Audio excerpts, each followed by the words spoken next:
champions of baseball. The Philadelphia Eagles are Super Bowl champions. Eagles fans everywhere, this is for you. Now entering the game for Philly Pressbox Radio, Bill Furman and Jim Chesko. It's Wednesday, February 4th, 2026. Welcome to the Philly Pressbox Radio Roundtable, brought to you by the Irish Rover Station House in Langhorne, PA, Cavs, Philly Tailgates, and the STT Sports Network. I'm Bill Furman. I'll be your host tonight, along with my partner, Jim Chesko. And Chet, pitchers and catchers report to spring training next Wednesday. That can't happen soon enough. The Eagles got their offensive coordinator and a bonus offensive coach, only to learn late, just recently, about an hour ago, that Jeff Stoutland is out with the Eagles. The wall the Flyers hit has probably knocked them out of the playoff chances. Hopefully they can recover. The Sixers' Paul George got a 25-game vacation courtesy of the NBA. But the Sixers decided to make a big trade today that I'm sure you've got something to talk about on that. And Chet, we lost a great friend this week in the passing of Carl Henderson. What a loss for the sports people in the Delaware Valley, and a far bigger, more important thing than all this Philly talk. Yeah, that news Saturday really hurt, Bill. We knew he had some health issues over the last month or so, but he seemed to be on the road to recovery, did his show, last Wednesday night, his weekly podcast.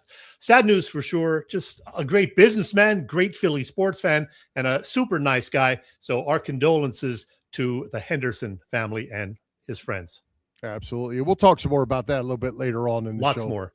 But we have a great guest tonight in Paul Domowitch to talk football, clear up this Pro Football Hall of Fame voting confusion. And, hey, we're going to talk a little Jeff Stoutland and the Eagles now. Yeah, I mean, we have so much to hit Domo with. We got to get this thing going. Eagle stuff, Super Bowl, whatever else. Let's do it, Bill. Let's do it. Let's welcome longtime NFL football writer, Hall of Fame voter Paul Domowitch, back to Philly Pressbox Radio. Damo, welcome. Thank you, guys. Good to be back. Good to see you, Paul. Well, as Bill said, news broke within the past hour of our Wednesday 7 p.m. showtime. Jeff Stoutland, the guy who's been there 13 years, the one constant, the head of Stoutland University, departing the Eagles. We don't really know any details, but what do you think's at play here? Well, I mean, if I had to guess, they were going to, they probably wanted to have him back as their offensive line coach again. But we're going to take away the run game coordinator title, and that probably was what triggered it. I think Jeff is one of the best offensive line coaches in the league. I don't know what happened last year. I can't blame it on him, but it was to watch them try to run last year against stacked lines was painful. They needed a scapegoat. And Sean Mannion, he has the right to have his own people now. That when you're bringing in a new offensive coordinator, he's going to be given some freedom to have his people around him. So I'm not totally surprised that once they took the run game coordinator away from him, not surprised that Jeff said, "See you later." Yeah, Paul, I guess it came out, at least in the public after the season, that he had been stripped of that run game coordinator position during the season. Do you know anything about that? No. Other than the fact that, we saw the run game. It was horrible. But this is, football's a complex game. And, you can't blame everything on the coaches. You can't blame everything on the players. But, watching that line play this year was painful, especially in the games that Lane Johnson missed. They just weren't very good. Saquon Barkley, I think, was hit behind the line of scrimmage 81 times this season. That's just astounding for a guy that rushed for 2,000 yards the year before. How do you explain it? They have a better grasp of why that happened, how much of it was play calling, how much of it was just bad blocking by the people that were out there. I know they had a lot of guys hurt on that offensive line last year, but anyway, yeah, if he was stripped during the season, it's even less surprising that he's decided to walk. Well, as we noted, the Birds did finally hire a new offensive coordinator. It took a couple of weeks. A 33-year-old guy, just 2 years of pro coaching experience with Green Bay. What is your take on Sean Mannion? This going to work out? I like the hire, guys. He's highly thought of by, everybody that he's worked for and played for, and he's played and worked for some very highly thought of coaches. He brings the Shanahan background, because he worked for McVay, worked for guys that ran the Shanahan offense. He's bringing that here, which I think is going to be a big, there'll be more under center stuff this year than there ever was with the previous coordinators. He's a really smart guy from everything I understand. He hasn't ever called plays, but I mean, the guy was a quarterback. It was basically a coach / quarterback since he was a backup most of the time. So, I mean, I think he'll be fine. I think he'll, there may be a few growing pains. The biggest question or biggest concern would be that, he and Jalen get on the same page as quickly as possible. But Jalen's, what's this, his 19th straight different offensive coordinator, play caller. So seems like that. He seems to roll with the punches pretty good. I think he'll be fine. And I think Sean Mannion and Grizzard, the pass game coordinator they're bringing in from Tampa Bay, I like that hire too. So I like both of these hires. Yeah, I like the Josh Grizzard hire as well. I was going to mention that Baker Mayfield blossomed under Grizzard. Grizzard ended up being, you just mentioned scapegoat. Grizzard was the scapegoat in Tampa for their crummy defense, and they fired the offensive guys. Yeah, and they had a lot of injuries last year. I mean, Mike Evans was in and out of the lineup. A lot of their wide receivers were hurt, so it's that's more to blame for Mayfield's season last year than anything Grizzard didn't do as offensive coordinator. Do you see? Paul, hey, let me come back on that. Do you see with these guys coming in that are coming from different trees, if you will, coaching trees? Do you see this offense turning more wide open than the very more or less conservative offense they kind of run now?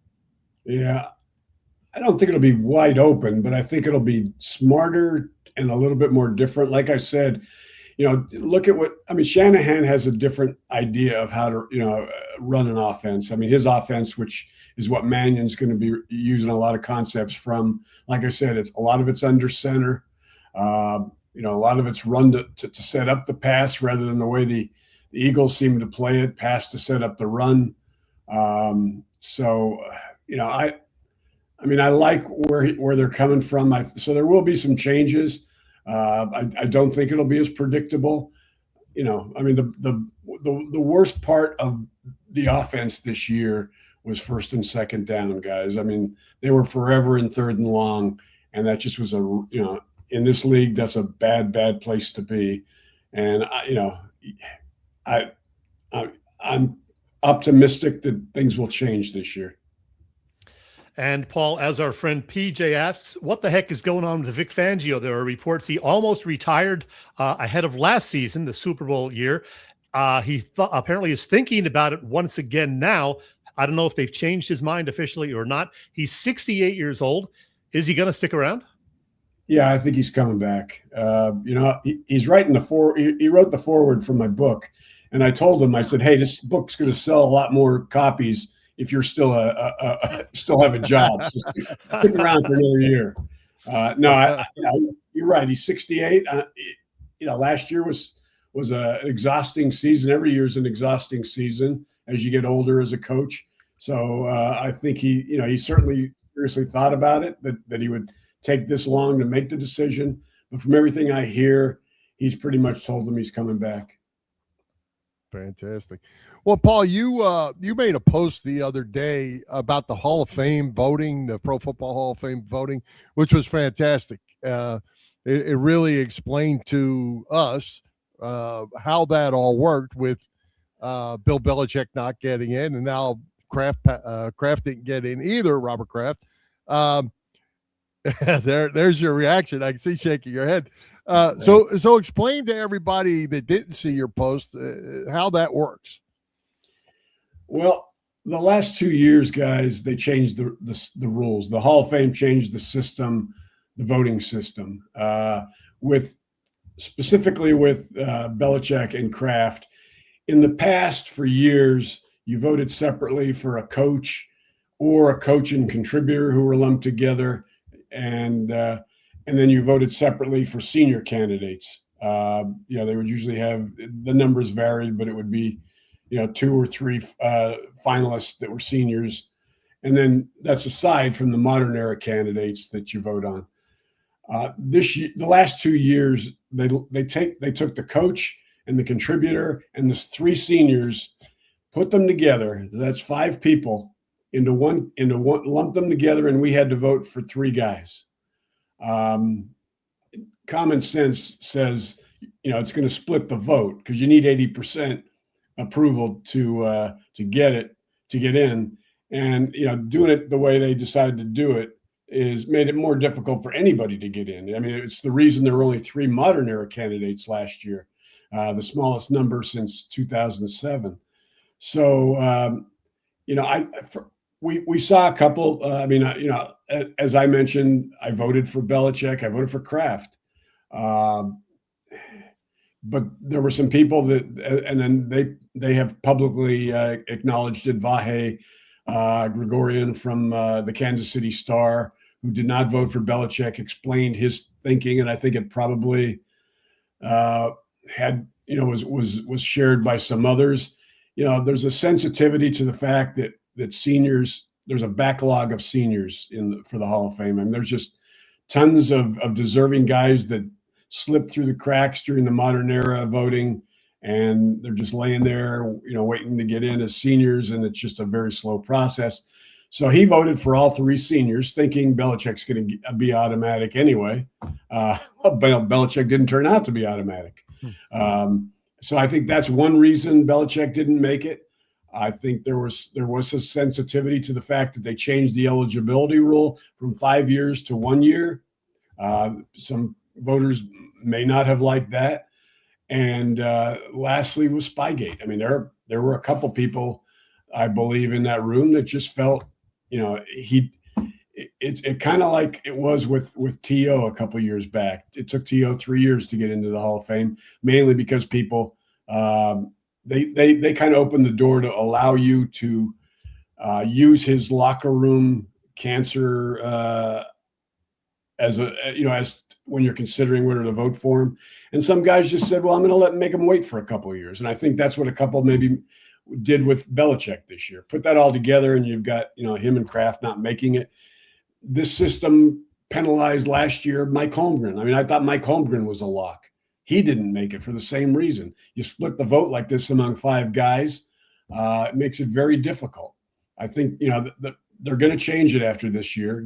Probably go back to the old system where a coach stands alone, and you have he's nominated by the coaching subcommittee, and then there's a yes/no vote, and if he gets 80%, he's in. I think that's what you'll see the Hall of Fame go back to next year. It's not going to satisfy all the people that felt Belichick belonged in this year, including myself, but that's what basically, in a nutshell, what happened here this year. Very interesting. Hey, I want to get back to something with the Eagles, and specifically the quarterback, Jalen Hurts. Former colleague of yours, Mike Sealski, the weekend of the San Francisco wildcard game, wrote a column about questions about Jalen Hurts that just aren't going away. The fact that he doesn't seem willing to run as much anymore, and maybe to just, not do some of the things that they want him to do in the offense. What are you seeing with Jalen Hurts? Because it looks to us like he did regress a bit this past year, and he's not all that willing to run. Yeah. Well, I mean, part of that is the blame is on the coaching staff. I mean, there were far fewer designed runs this year than there were in the past. That's on them. But there were times when he clearly did not. You kept waiting for him to tuck it and run. Sometimes, and that didn't happen. Too many times you saw him when he was flushed, he would go outside, and when he's flushed to the right, you can pretty much count on it being a throwaway. I mean, that's just he's not that's not his strong point. So but he did regress. I mean, his yards per attempt was down, his completion percentage was down. He seemed reluctant to throw a lot in the middle of the field. I don't know how much of that was the play calling and how much of it was him. But he just looked uncertain back there too often this year. And again, you don't know how much of that is him and how much of it is people aren't, it looked like there were people open and that he sometimes wasn't seeing them.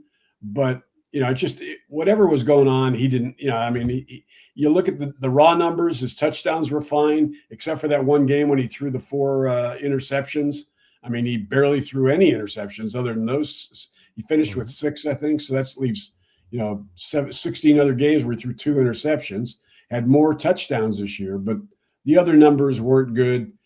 I think what we'll see this year with Mannion is more use of the running backs as receivers, more use of the tight end.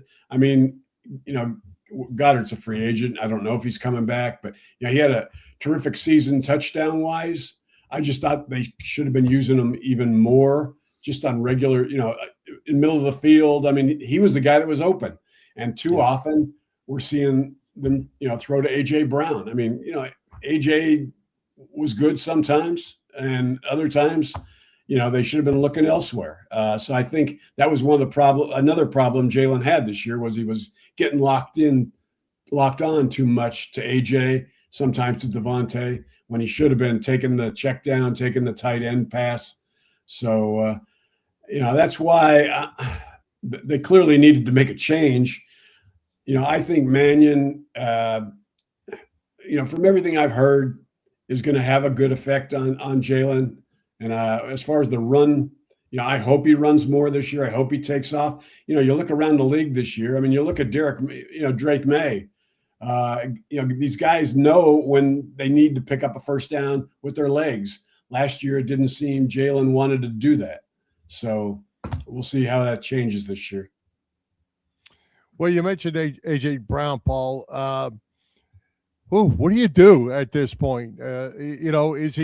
Is he that locker room problem or what? What do you see in what we got to watch? Yeah. I don't think he's a TO. I mean, I don't think he's a cancer. He's distracting at times with the reading the book on the sideline and all that crap. He annoys the hell out of me sometimes watching him and listening to him, and his refusal to talk to the media after the playoff loss was childish. By the same token, he's still a very talented receiver, and Jalen likes him, likes to throw to him.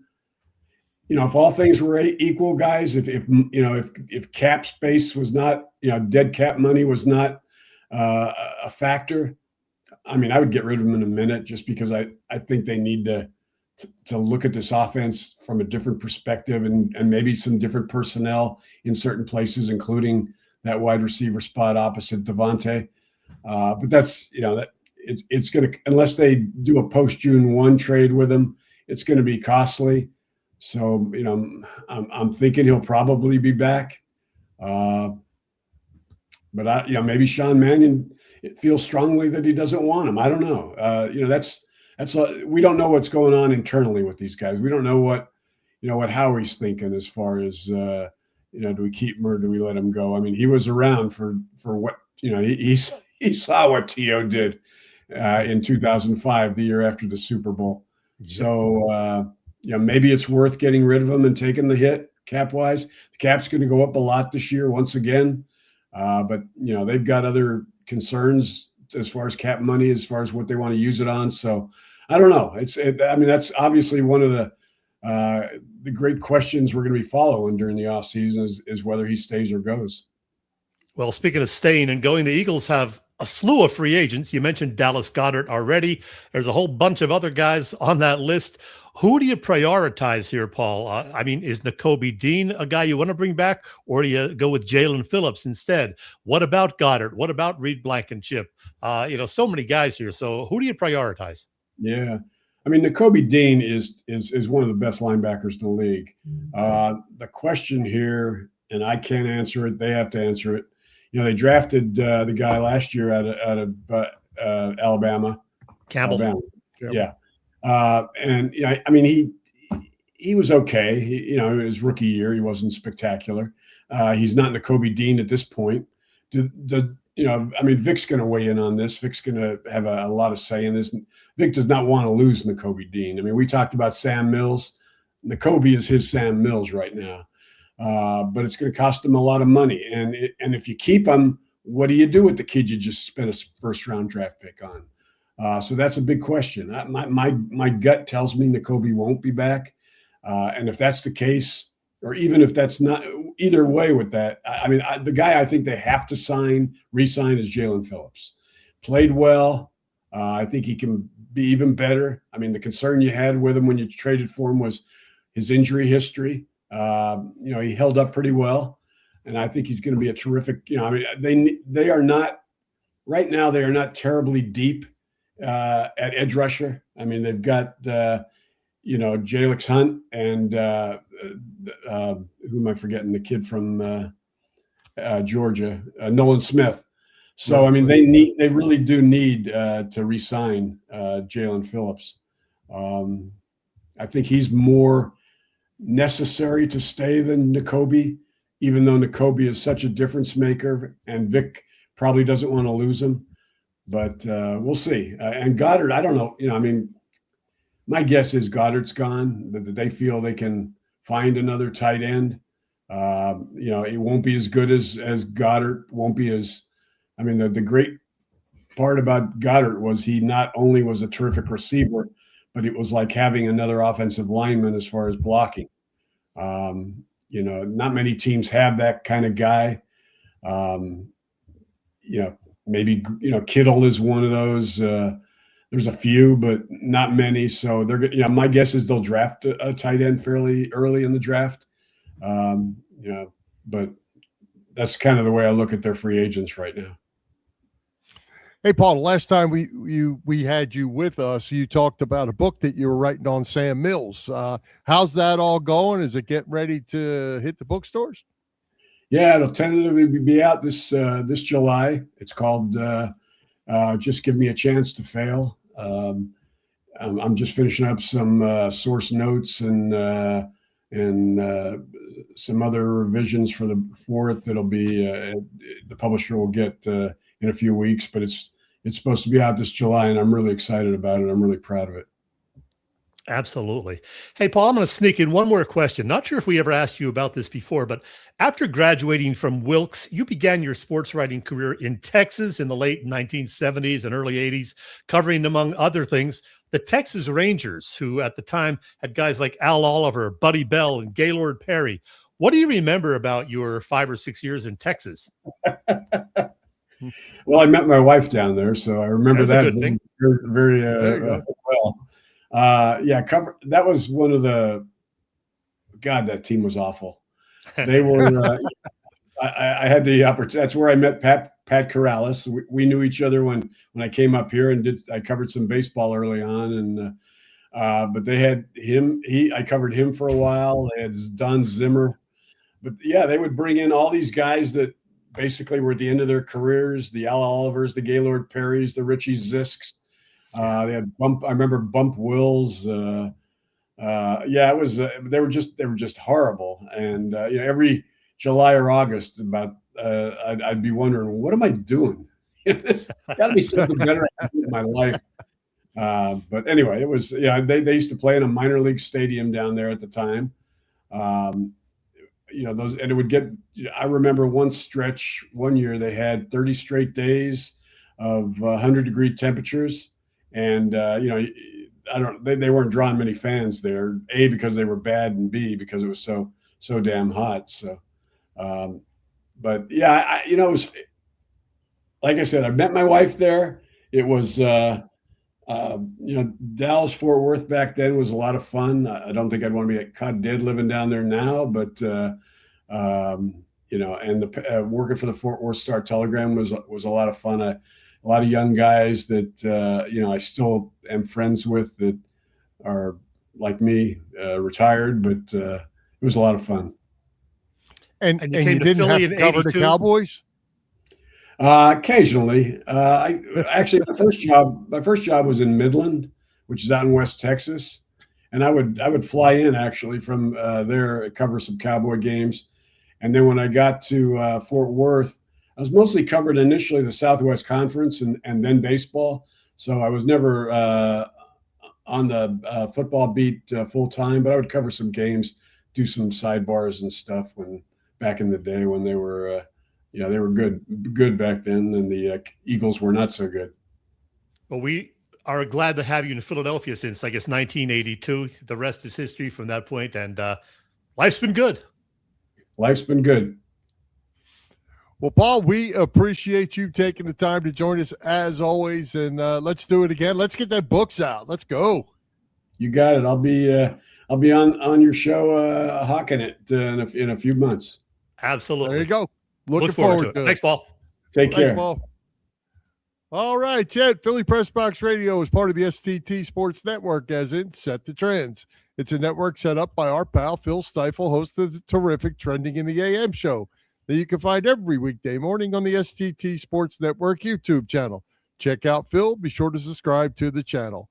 Phil's show is on there, and so is ours. Yep, you can find Philly Pressbox Radio there, in addition to our own YouTube channel and on our Facebook page. Again, it's the STT Sports Network setting the trends for what sports talk should be. Hey, Chet. Yeah. It's freezing cold in the Northeast. That must mean the beer is extra cold at the Irish Rover Station House. They do have a great beer menu at the Irish Rover. You know that, Bill. Always 24 of them on tap. Talking about the Rover in Langhorne, Pennsylvania. Terrific food, too, of course. Even more important than the beer for some. Killer Burger Thursdays. Thursday night also brings $9 wings, and their wings are terrific. $5 giant Stella Pours. There's happy hour specials, live music most weekends. And, speaking of wings, there is a huge, huge football game coming up this Sunday, and you got to be sure to order your wings and party trays from the Irish Rover ahead of time. Their wings, as I said, are delicious. Call 215-970-5412 to get your order in. And then coming up on Tuesday, the 10th, it is another one of those fabulous, always a hit, paint and sip events. Those things always do sell out, so reserve a spot ahead of time for that. All of that and more at the Irish Rover Station House, located on Bellevue Avenue in Langhorne. Find them on the web at irishroverstationhouse.com. Hi, this is Ray Dinger, and it is always fun to talk sports with these two guys, Bill and Chet, on Philly Pressbox Radio. Hey, Chet, great to see Ray Diddy. I didn't know you were going to put that up there, but that brings to mind that today was the 8th anniversary of the Philly special and the winning of the first Super Bowl trophy. And I saw the video someone posted of Ray and his son on the set, posted that again today, which was pretty cool. Yeah, that was just a great moment. 8th anniversary. Happy anniversary. How about that? Go Birds. Chad has mentioned in the opening, we lost a great personal friend, a great Philly sports fan, a good man. Happened to be, he owned the best sports memorabilia store in the Delaware Valley, Carl's Cards and Collectibles. When we learned the passing of Carl Henderson on Saturday morning, what a shocker. Yeah, that news caught just about everybody off guard. Yes, Carl had some recent health issues, but he seemed to be doing well, recovering nicely. As I said at the open, he did his This Fans View podcast last Wednesday evening. He was putting out his daily Facebook posts in the morning, right through Friday, and then, that unfortunate news on Saturday. Bill, how long did you know Carl? Right, 20-ish years, 22 years, something like that. Yeah. And it was interesting. I don't know if that's the right word, but I was actually talking and texting with Carl on Thursday night. Oh, wow. And it's feeling good. As you mentioned, he was having some problems. He had his heart work done. He was feeling good. Looking forward to the journey that comes with, change diets, exercise, all the things that come with heart work. And darn, I got a call at 9:00 on Saturday morning, and it was a shocker. Yeah, you let me know right away, which I thank you for, but man, that hurt. My first time meeting Carl was, well, I know the exact date, December 21st of 2014. It was I was there. You were. I'm going to get to that. Donnie Jones, John Dornbos, and Cody Parker were in his store for an autograph signing, the Eagles special team guys. So, I got those guys to sign a mini helmet. And lo and behold, Bill, you did indeed show up. And we got this legendary picture with Carl. As you'll remember, Bill, for much of the first couple of years of us doing our show, Carl was a semi-sponsor for us in that he would donate a signed picture of a Philly athlete or coach or whatever that we would give away on the show in exchange for a mention. I think Danny B got a bunch of those somehow. He did. Yep. Yeah. So, we appreciate Carl for helping us in our first couple of years of doing our show. And then, he started doing his own podcast, I guess 2 or 3 years after that. Yep. And we actually had him on a handful of times through the early years of our show, and always great. The thing about Carl that probably, Chet, that I will never forget is, you got a Super Bowl coming up this week between New England and Seattle. And if you said, hey, Carl, what do you think about the Super Bowl? He'd say, man, let's talk about the Phillies roster. Let's talk about spring training. He loved Philly sports. No matter what it was, he would talk Philly sports with you, and always insightful, always a fan, always positive about Philly sports. And that he was as proud of being a Philly sports fan as he was of having his store, and of course his family being on top. It was a heck of a guy. Well, as noted in his obit, Carl was a Bartram High School grad, a huge sports fan who got into the collectibles world, sold his treasured 1969 Camaro to start a business dedicated to sports cards and collectibles. So, yeah, he turned what was a hobby into a successful business that is now in its 31st year. And Bill, you mentioned we've had him on our show many times. Well, back in 2015, that summer, when we were just a year and a quarter into doing our show, it was audio only back then, by the way. We had Carl on as Carl's Cards was about to celebrate its 20th anniversary. I was actually not on that show. I was off that week for some reason or another, but you were on with Carl. You kept him on for an extended period, and he talked about the early days of his business and more. It started out very small, quaint little store that I thought wasn't going to last the 3-year lease that I had signed. And before I knew it, the 3 years was up and we were moving down the street to a much larger store, and we needed to have an attraction. We needed to have a guest. So we brought in Bernie Perrant as our guest to open the new store, free autograph. We rocked Havertown. It was awesome. And we started doing this whole autograph thing. When you started out, did you start out more as a card store, and it kind of evolved into memorabilia and autographs as the business has sort of evolved everywhere as far as that went? Pretty much. The card thing was in the tail end of, being so popular, because that was, 1995. So you had already had the big run, when the cards were hot and everybody had to have them, had to buy them.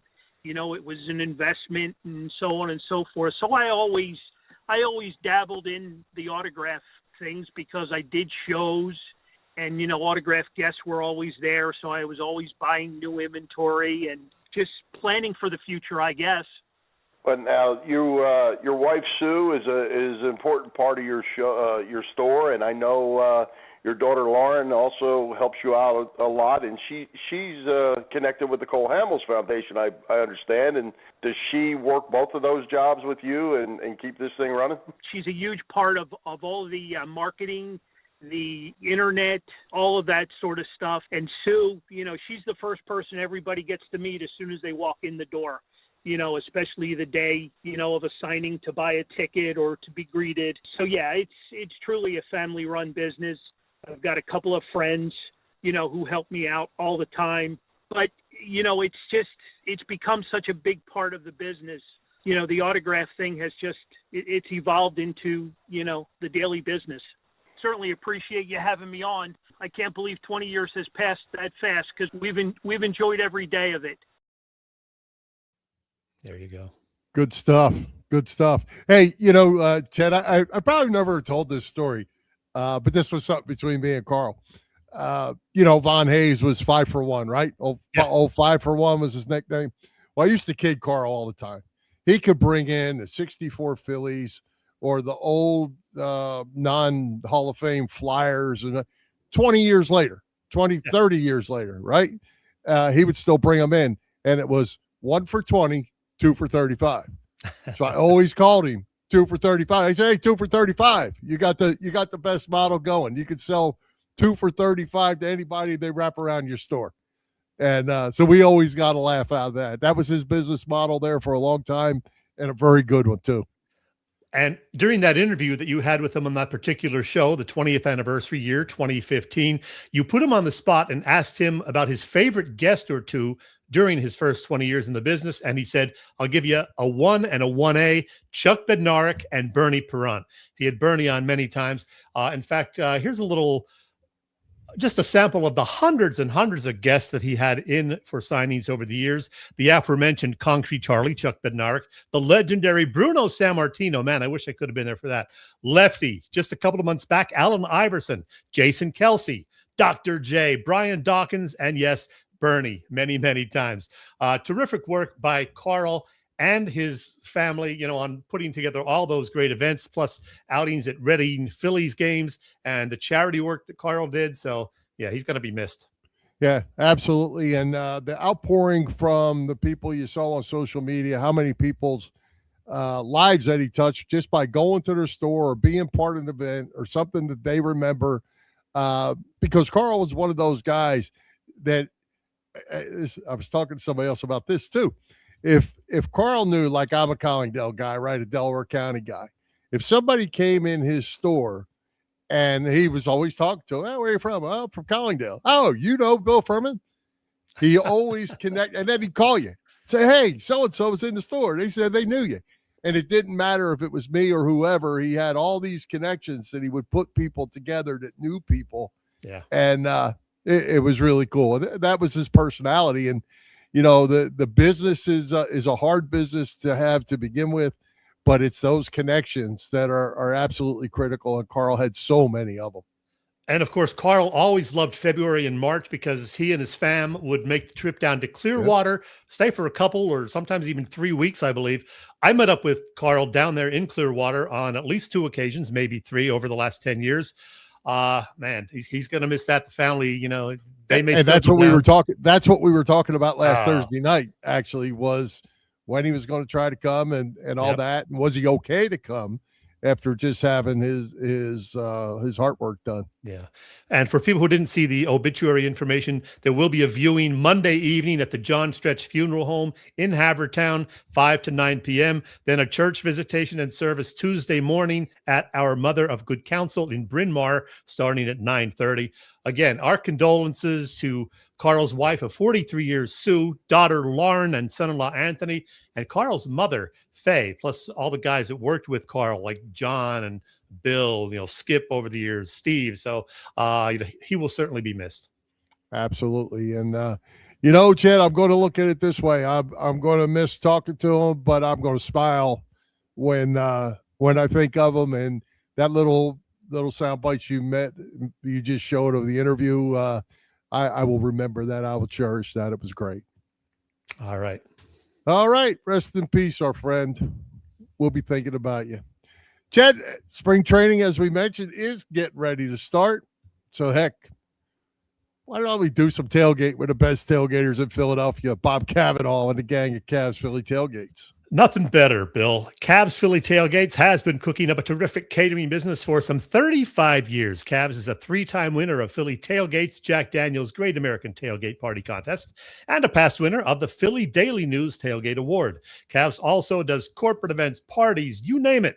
But Cav is best known for tailgates before Philly sporting events. And while there won't be any Eagles parties until September, there will be Phillies tailgates, before the home opener on March 26th and another one before a Phil's Guardians game in May.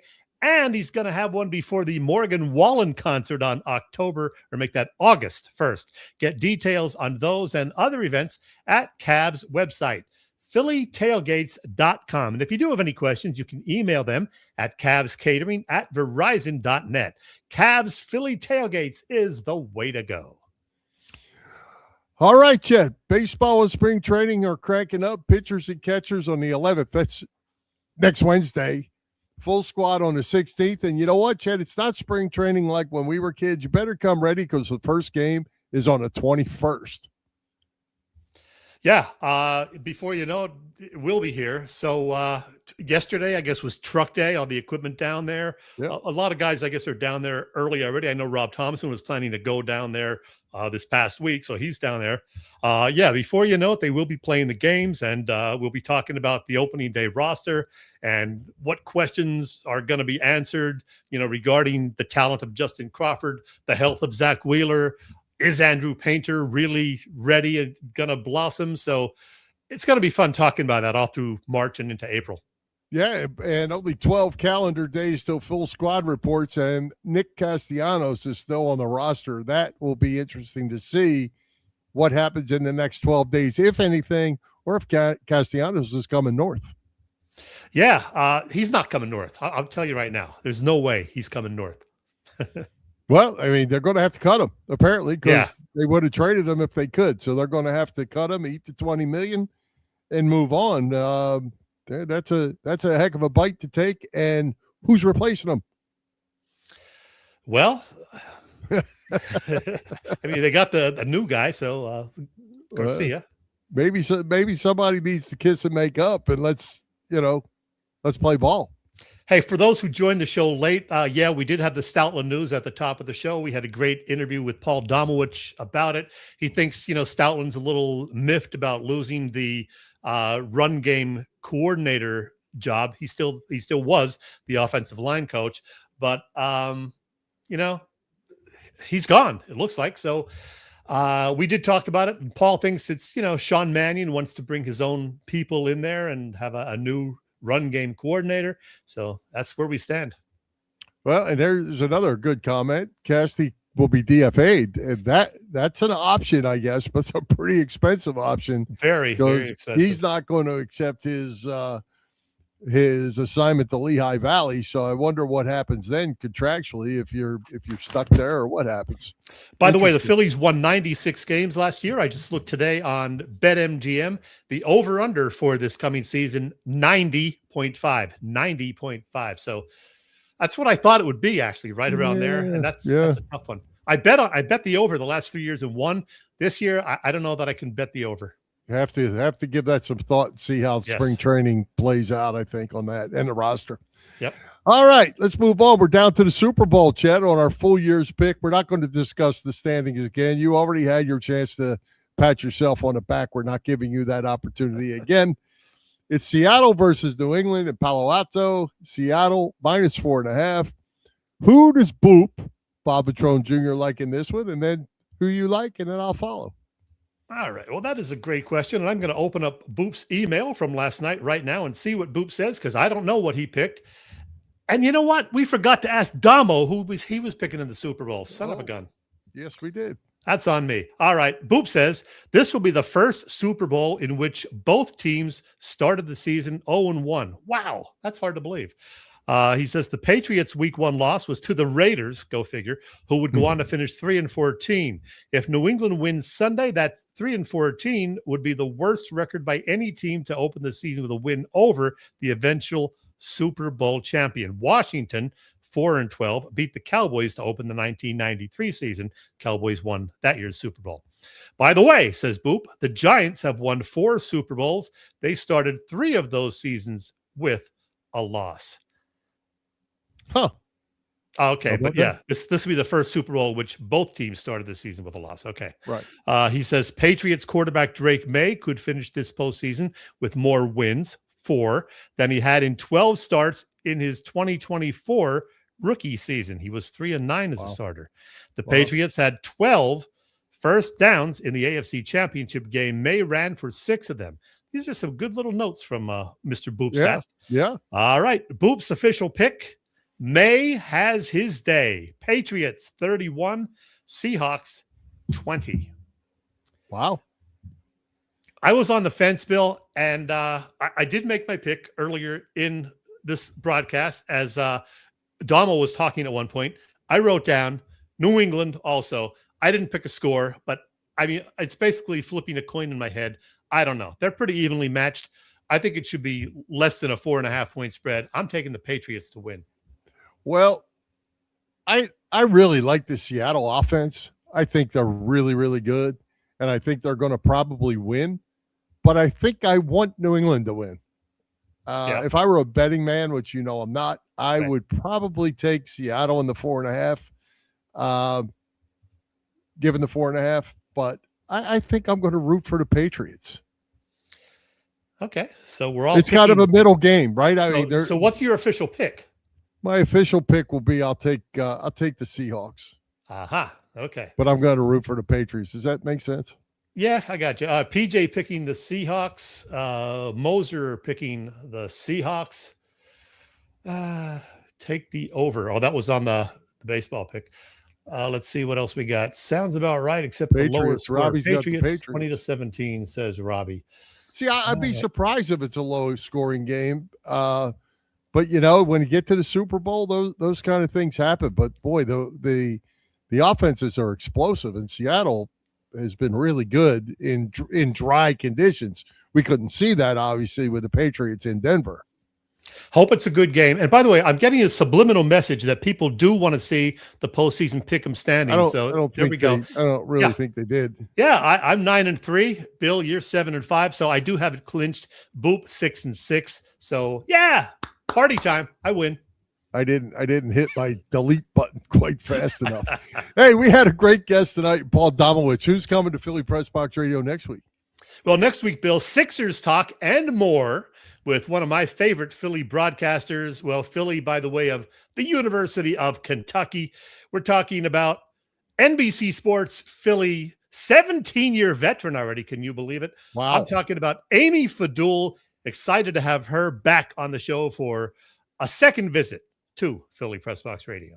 Wow, 17 years. I remember, I think, when she was making her first show, doing her first show. 2009, early January of 2009, she arrived in Philly. These years are flying by way too fast, Bill. Yes, they are. Wait, Chet, the Sixers, they seem to be getting things rolling a little bit. Then Paul George gets a 25-day vacation with 35 games left, violating the NBA drug policy. That's going to cost them $11 million. Then the Sixers make a trade today, which I would say is getting pretty much negative reaction on social media. What say you? I know our buddy Fred does not like it. You know, I think they liked McCain, but he didn't seem to be fitting in right now because they actually have a lot of depth. You know, VJ Edgecombe playing so well. Maxi's still a young guy. They like some of the other guys coming off the bench, like Grimes and Edwards when available. So they thought, turn McCain while he's got some value into some assets. So yeah, they're getting a first-round pick from Houston, which will be in the 20s because Houston's a pretty good team. So right now it'll be like the 24th or 25th or 26th pick overall if the standings were to finish like this. But then they get 3 second-round picks also. That's always a bit of a crapshoot, but I don't hate it. I got to be honest. I can't say I love it, but I don't hate it. I did like McCain, but I'm okay with it. Is that number one is in this coming draft? Yes, right. Yeah, it's not a deferred. Yeah. And what about the twos? Are they? I'm not sure about the twos. I don't know when they are. I didn't look at the specifics of those. Yeah. Well, interesting that they did that. I mean, I don't know that it makes them better. It's kind of a dump, right? It's at this point, it's a player dump. Yeah, for now. Extent. And there could be another move or two. They're talking about Andre Drummond, being traded away. We'll see what happens. The trade deadline is tomorrow afternoon, so there is time.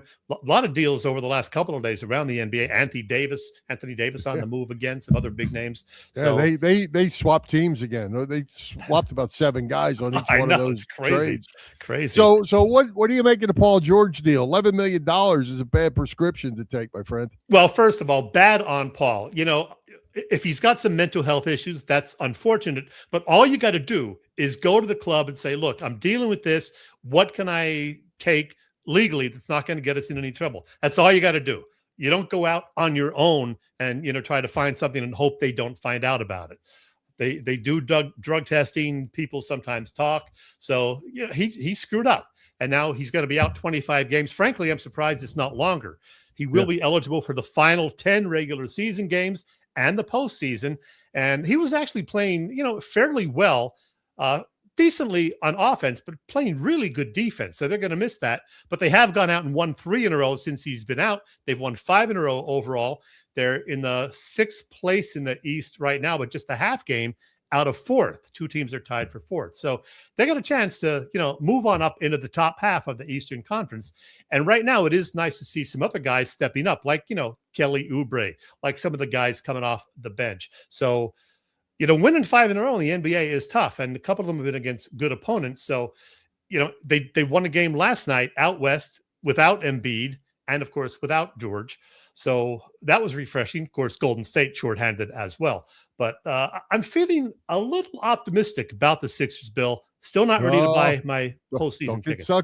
Don't get sucked in. Not getting sucked in. Yeah, James Harden to the Cavs. There's another trade. He's becoming a journeyman. Don't get sucked in right yet. Be careful. It's Joel still has plenty of chance to go down like he's been prone to do. Yeah, we know. That's always the concern, the injuries, especially to him. So keep your fingers crossed. That's right. Hey, we got to throw in the Flyers. I think they played their way out of the playoffs, maybe with this awful run they've been on. They won last night. They had lost 11 of 13 before last night, so make it 11 of 14. There's still time to recover, but they've played themselves into a hole, and they're going to have to get probably as hot as they did get cold. I think it was just about a month ago, the beginning of January, I said, Bill, the Sixers and Flyers are both looking like playoff teams. Yeah. Man, what a horrible January. Horrible January weather-wise up here, and a horrible January for the Flyers. They sure needed that win last night, so beating the Caps 4-2. Vladar, being back and healthy again should help. But, there are some issues with that team, obviously. Some people are even saying Tocchet's not the right fit. There's questions about his relationship with Mishkov. Danny Briere had to, go out yesterday and put some stuff out there saying Mishkov's not going anywhere. He is going to get better. And, Briere talks to Tocchet every day. So basically saying, hang in there, folks. Things are going to be better. Yeah, there's a lot of panic. There's a lot of Philly panic going on right now with Mishkov. Mishkov, I think it was last month, just was old enough to buy his first beer. Yeah, I know. Right? He just turned 21 in December. Yeah. He's a offensive machine. He can be really good. He can't spell defense. And, to be successful in the league, you got to play both ends, right? And absolutely. Tortorella did the same thing. Tocchet's doing the same thing. They're going to coach him hard, and he's going to get better. He's going to be fine. And I just think there's a whole lot of panic going on with the Philly fans. Of course, we don't have Jalen Hurts playing to pick on him, so let's pick on Michkov this week. Yeah, he's going through some growing pains, I guess. But yeah, Tocchet did call him out for coming into camp out of shape, and hopefully they'll continue to work with him, and maybe they'll make a little push here in February and March and surprise us. But I'm tired of not having playoff hockey in Philly. It's been a long time. Yeah. Well, somewhere along the line, you still need to find that sniper, that guy that's going to get you 30 plus goals that you can bank on. Yeah. Zegras is still playing pretty good. Connecting's playing good, but those guys aren't the guys that are just going to, Yeah, they're not snipers, and even Zegras has cooled off a little bit too in the last couple of weeks. Right, and fortunately, Connecting's picked it up a bit, which has been helpful. But yeah, they still need that guy, and I don't think they have it at this point yet. Well, Bill, while we're talking hockey, you watched it, I watched it. I got to tell you, Miracle, The Boys of 80 on Netflix, an hour and 38 minutes or whatever it is. Yep. It was terrific. I mean, just the way they told the story of, the guys vying to make the team, bonding through the camp and everything, how they dealt with the coach, Herb Brooks, and then, getting to Lake Placid and then getting them all back there 45 years later for this show, sitting there watching things on the screen and, tearing up at certain points. It was just so well done. It was the raw emotion that you saw out of those guys watching videos of their dad at the game or their dad being interviewed during a game. Stuff like that was just so cool. It was really, really well done. And you know what, Jed? At the end, they won again. And you forget about some of the specifics of 46 years ago. I forgot they were actually down by a goal in the gold medal game going into the third period. Had to pull it out. Yeah, absolutely. And you know who the goaltender was in that game? I don't remember. How about Pelle Lindbergh? That's right. Yes, he was. Yeah. Great story. Finland. If you have Netflix, spend the hour, 45 minutes, 2 hours of your life and watch it. You will really love it. You don't even have to be a hockey fan. It's a great story. Yeah, definitely check it out. Miracle, The Boys of 80 on Netflix. Watch it. You'll be glad you did. And speaking of that, Jet, the Winter Olympics start Friday with the opening ceremonies.